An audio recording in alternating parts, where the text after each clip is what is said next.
13वा अवतार मानलं जाते, काय वाटतं? असं मानलं जात नाही असं भारतीय जनता पक्षाला वाटतंय.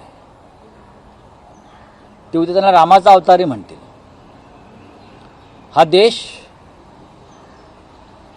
ज्या पद्धतीनं धर्मांधतेच्या रस्त्यानं पुढे चाललेला आहे, नेला जातोय राजकीय फायद्यासाठी, मला असं वाटतं या देशाचा इराण आणि इराक होईल का, तो केला जातोय का, ही भीती आहे.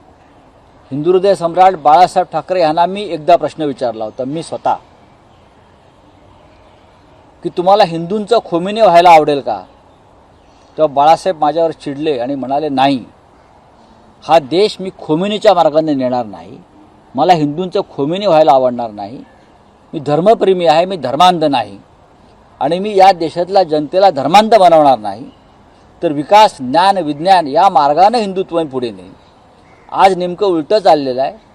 या देशामध्ये मला असं वाटतंय की कोणी हिंदू खोमिनी राज्य करतोय का, आणि हा देश 5000 वर्ष मागे नेला जातोय का, ही भीती मला वाटते.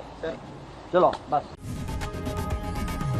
लोकशाही मराठी ऐका, पहा, जागरूक रहा.